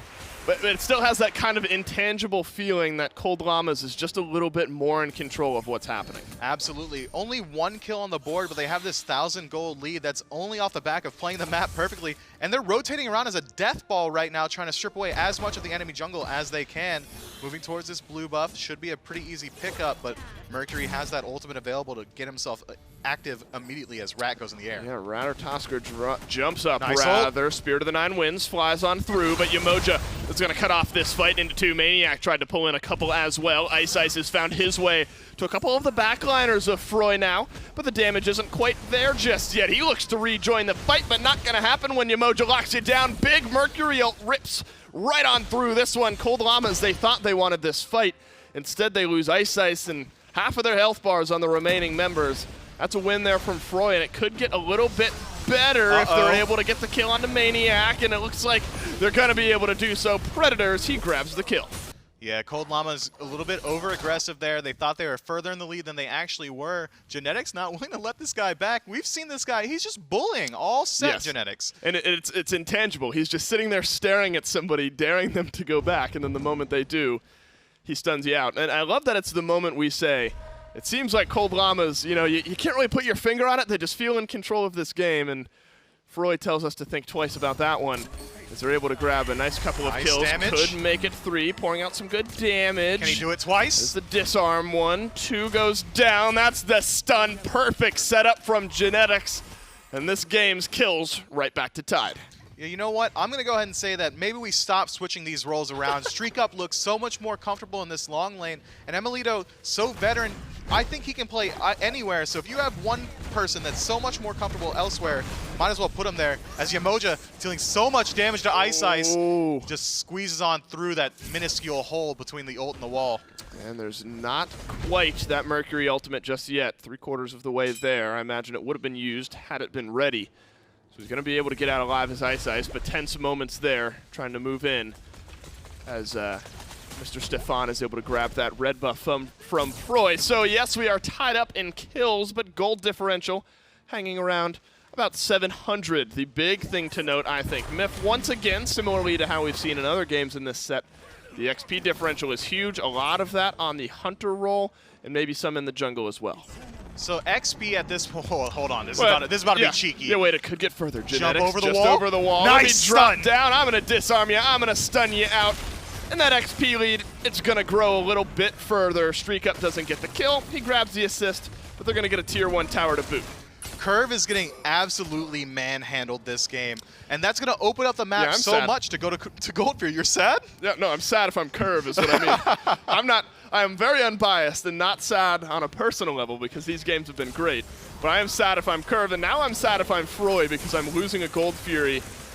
And time again, we've seen these games move through the duo lane. And this game, I think, is certainly no exception. Looking for maybe not a bit more of a fight. Rat up into the trees. Is he going to crash down? That is the next question. Yes is the answer, but Froi's in out of range. Yamoja still has some Omi, could lock down some, and instead uses her ultimate just to try to separate some of this fighting as well. Mr. Stefan under the duress of iceice on that Ratatosker, and I'm not excited about fighting against that one. They're going to move themselves underneath that tier 1 tower. Up into the sky goes StreakUp. He is low. Nice is he going to shots. find the final shot? He hits it, but not enough damage. iceice is there to capitalize on the kill. Kerv's able to snag his first of the game, though, so silver lining there for the Yamoja. Or the Izanami, excuse me. Yamoja grabs the stun. iceice, though, he's able to get out alive. Maybe communicating to turn around on this one. Genetics has been the root of so many of the kills in this game, 3 out of 4. This one finally seems like it's going to slow down. Fury, at the end of the day, locked down by Cold Llamas. You may have lost your ADC, but you got the 1-for-1 trade as well as the gold free. That's a clean pickup. maniaK under a little bit of duress, but I don't imagine he falls here. He has the level lead, worth noting. Yeah. Gold Fury no longer on the map. The gold deficit is only about 2,000 in favor of Cold Llamas. We call them Gold Llamas. Yeah. When you're picking up objectives like that, you might as well. That's right, cast them in gold. Surprised maybe with the way this lane has gone with Baron up against this King Arthur. I mean, there's a kill and an assist online for the Froi solo laner. Although I guess maybe the way Baron plays, there's not all that much of an opportunity to dive in onto him because he's just going to stay back and poke you. I mean, we saw what happened last game when you want to dive in on a maniac on the Baron, and I think they've probably learned their lesson now. Let him do his thing. Yeah, let him do his thing. Let's shift our focus elsewhere. If we can't stop him, we might as well try and move in towards the middle of the map, pick up some objectives there, but the objective removed from the game now. It's really on Cold Llamas whether or not they want to continue pushing down the duo lane. Yeah. Taking that tower so early allows Froi to place... Maniac! What's going on? Ratatasker got a little cheeky gank and set up for a kill. iceice just loves sitting in that short lane. I was going to say, I was about to bring up, you know, they've been A-OK to let Maniac just do his thing, and that's Cold Llamas, I mean, which has allowed them to shift their focus elsewhere on the map. But iceice is not going to forget about his solo laner this time. Be careful of that CC. emilitoo taken down. Mercury flies right on through. A nice double stun, though, but StreakUp has rejoined this fight, found the kill. Onto Froisan. Underneath the tower goes DineOhSaw. StreakUp drops down. StreakUp grabs the kill. iceice participating in all of these kills. And that's a 2-for-1 for Cold Llamas. StreakUp is absolutely sick of this set. He's like, I'm done with it. Let's go ahead. I'm going to frag out, guys. Let's turn it into a win. And he's creating so many opportunities for his team. He wasn't even in that fight. He ulted up from the jungle, found 2 onto the enemy, took the kill away. It's easy enough when you're intangible in the sky and just raining down damage. How is anyone sick of this set? I want more. I can't believe, although if you've been playing, this has been a long one. If you're the Cold Llamas, you nearly take game number 1 with a nice backdoor attempt. So maybe the smite day has been a little bit long for you. But anyone who's been watching this final has received an absolute treat between these two teams. And honestly, Mifflin, going into this game, we weren't sure how close this one was going to be. And it's still absolutely close in terms of kills, but Cold Llamas is playing the map so much better. There's only a 3-kill deficit, but if you look at it, that's nearly 4,000 gold in favor of Cold Llamas. They're just playing around the objectives. They're playing around the neutral objectives as well in the mid camps, the majority of them going their way. We really need for the Mercury to start confirming these neutral camps, slow down the bleed just a little bit.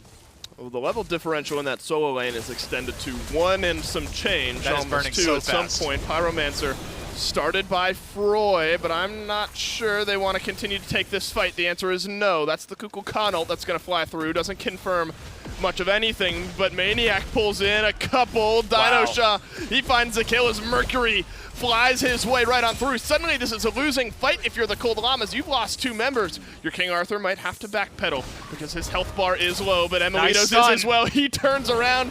He finds the kill onto Froisan. And a moment ago, it was a 2-for-none. At least if you're the Cold Llamas, you've got a kill onto that Kukulkan and made it a 2-for-1.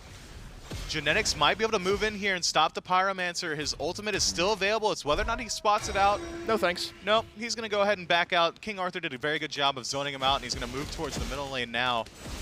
Froi going to return, send Merlin over to the short lane, pick up that farm that would have gone to nobody, and we're going to reset to neutral as the gold deficit drops just a little bit. Well, I guess that's the ultimate decision, right? When you look at Genetics maybe moving in. emilitoo's so low. Pyro, yeah, emilitoo hasn't gone back yet, but luckily he's able to play safe enough when you have Genetics up in front of you. They're going to be able to grab the vision right around that Oni Fury that is up and ready, and maybe a little bit extended beyond that Fury Pit as well. So I think that's a good call from Genetics, just to back off. You know, Pyromancer in that situation, maybe not enough to die for. Good disengage there from Kerv as Genetics was in range, but there's 2 more members of Froi waiting in the wings. Nice stun. One of them locks up Genetics, and he's knocked back this time around. And the chain CC, it rains down from Yamoja. That's a well-timed ultimate to keep him alive. The cavalry's arriving. Drop up. Everyone else rotating now. From this mid lane, up into the air goes iceice, and he drops down onto no one. Predators, he feels comfortable to keep re-engaging onto this Baron. emilitoo! Amazing ult. Oh, it flies through, and it chunks down a good bit of damage. And that's going to be the Mercury to send one spinning, and iceice turns around to kill thanks to StreakUp, but he falls for his troubles. 2 kills on the board for Froi, and they might be looking for a little bit more as Predators chunks away some damage, gets the stun onto one. StreakUp now locked down by DineOhSaw. Predators still waiting in the wings, but Froisan, despite the low health, he does get ticked away by emilitoo. Trades out for 1 kill of his own, though, with the Genetics turning tail, trying to run back towards base. But Predators, despite being a couple levels down, he does plenty of damage, and these kills are tied. Meanwhile, the Gold Fury pulled by Froi. No one's really in position to get in there and stop it. emilitoo just going to return to base. That's a free Gold Fury. They win the fight. They take the objective. This is anyone's match. Who would have expected Froi to be able to put up such an amazing set? This is good Smite. We are as close to dead even as you could be. XP at 180 for Froi and gold at 100 for Froi. So while everything was for the Cold Llamas, a bit of a misguided fight there from the Cold Llamas is going to put them now even, but technically a little bit behind Froi. What goes wrong there for the Chaos side of the map? You know, Cold Llamas, they were overextended, as well as the fact that emilitoo got picked out just a little bit earlier. Not picked, poked out, I should say. Yeah, he couldn't really sit up there and shoot out the Zephyrs that you really need him to do. You know, he got the Spirit of the Nine Winds onto one, but it was not able to confirm it into a kill. Right now, all eyes are on the mid towers. That's the next big objective that I expect to see contested on the map. And talk about the turnaround from the solo lane of Froi. This King Arthur was having a seriously tough time early on into this game. I mean, he had a kill. He was 1-0-1 the last time we checked in on him, and he has since moved to 3-1-5. So, I mean, he had a tough time staying in lane against maniaKK, but was still getting involved in these fights. Now he has surpassed maniaKK on levels and on kills. And that King Arthur, while he was before, is now even more so something you got to be careful of. King Arthur has been doing such a good job of getting into the back line and dealing damage to the hyper carries in the back. StreakUp and emilitoo were zoned throughout the duration of that fight. We said it earlier, Predators is an absolute beast. I have so much experience playing against this guy on multiple lands. He used to play for Rival on the Xbox squad. Couldn't quite find the World Championship, but that's not for lack of trying. Predators is an absolute legend, and an eye is to be kept on him. That's right. maniaKK is the one who's keeping that eye on him and found early success in this lane, but Predators, due to some good rotations and team fighting, have kept themselves in this game. Level differential starting to even out. There's a 1-level lead for DineOhSaw on that Yamoja, but a 1-level differential for StreakUp, who has early on in this game found plenty of kills. Some good setup from Genetics, put that ROM in a great spot.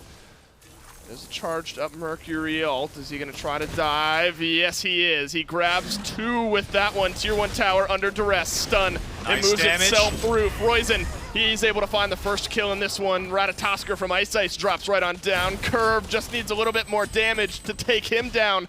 And there it is to confirm it. iceice is going to backpedal beneath his Tier 1 tower. DineOhSaw locked down, but how much damage is there to maybe confirm that kill? maniaKK certainly in range, but still building into some of that hybrid. On that Baron Samedi, the re-engage is on. Tier 1 tower waits in the distance if Froi are to move too far forward. This one's going to fizzle out, and Cold Llamas, they're worse for wear once again. That's a 2-for-1 for Froi. The Froi boys are playing so well right now. Every time that there's any engagement, Mercury's coming through with the ultimate max range, finding at least one target. And if you look at the player damage chart, iceice has not gotten involved at all yet this game. Only 4,000 damage. Yes, he has found 1 kill, and he's been a part of 5 assists. But it's on him. He needs to really start dealing damage to the backline. Predators is doing such a good job of keeping their backline under control, and that's iceice's job in this game. And you look at the comparison, I think, as well between the two hunters with StreakUp a level ahead, 4 kills in the lead, 2 assists as well. He's technically a little bit further through some of that build, but kervv, I think, is keeping pace with him very, very well. You talk so much about Izanami moving into the late game and what she's maybe able to bring to some of these team fights. Are you at all concerned about StreakUp, about Rom being the hunter that's fed right now? Is it a ticking time bomb playing against this Izanami? No matter what, a hunter with crit is going to be able to do so much. Ratatosker going to narrowly escape death there, using his ultimate to escape.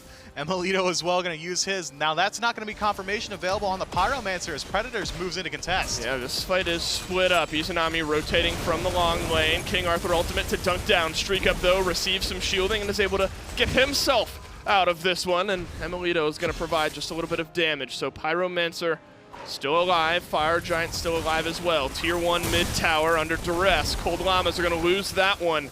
So another pull back in favor of Froi. And this is very calculated here from them. And they're going to turn tail. Decide to turn back around towards this Pyromancer with Cold Llamas. Maybe looking to re-engage, but I think smartly so. They're going to grab the tower, grab the Pyro, and disengage. Returning to base here, we might even see Cold Llamas go for a cheeky Fire Giant engagement. They are grouped around it perfectly. They have Fafnir ultimate available. That's going to be so much. Coerce is going to be a lot.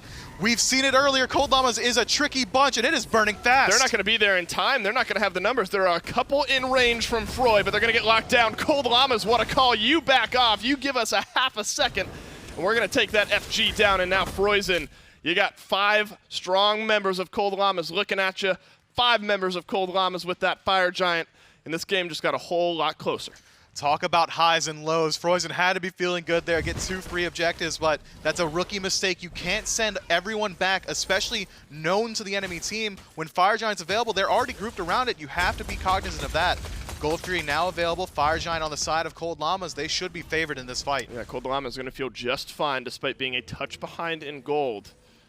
And iceice is going to take himself back instead. Vision is in favor of Froi there, so they did secure those Harpies, just overlooking the Gold Fury, so no sneaky this time around from the Cold Llamas, but Genetics is playing a bit of engage here, potentially, knows where a few members of Froi are. This is almost certainly going to be the next big objective they fight over. They should pull it here. It's whether or not Froi really wants to contest it. They don't really need to at this point. The gold lead will only be closed. They won't create one for Cold Llamas, but I've said it 1,000 times. Fire Giant is worth 10,000. Mid tower still available on the map. It's the most important tower to grab. It opens up the map rotation so much. It just gets rid of that bastion of safety for the enemy team. Cold Llamas is in the driver's seat 100%.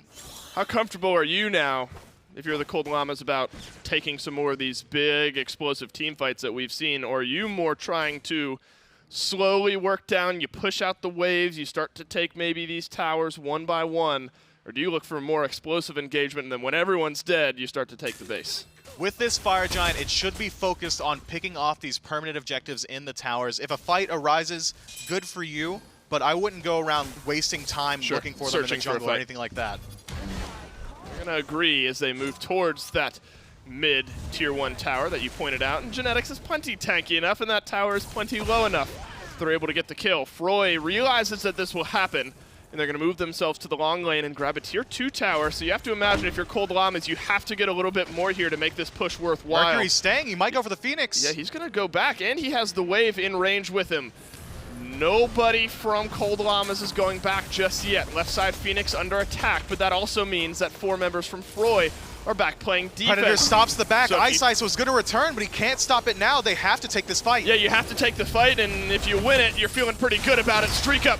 He finds the first kill. Mercury's not able to finish off that left side Phoenix as emilitoo. He grabs the kill, a double kill for StreakUp, that mid Phoenix. It's looking real nervous right about now, and it's only Froisan who's left alive. This could be the game, Myth. Genetics is in dragon form. Coerce is going to hit so many. They look like they're going for the kill, though. Froisan, you're in a little bit of danger. Oh, that's got to be it. That's the deicide. 20 seconds remaining on all the death timers. You don't have the minions, but you're not concerned about it. Let's fountain dive just a little bit. The Order Titan's getting some kills, but what matters is the Cold Llamas, they sneak that Fire Giant, and that turns this game around. I mean, I said it in the moment, but that is a rookie mistake. You can't show your hand like that. Yep. They saw 5 return to base.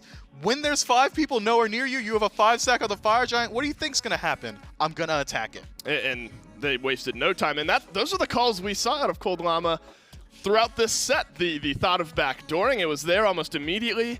They win the finals. This is a team I think you have to be wary of in these group stages in a couple weeks. That is such a veteran call. Just a moment's hesitation from the side of the enemy team gets them the Fire Giant instantly. It's so hard to lose like that. They were in the driver's seat the entire time. And this one was a whole lot of fun, but unfortunately all fun things must come to an end. Let's send it back to aggro to wrap the day.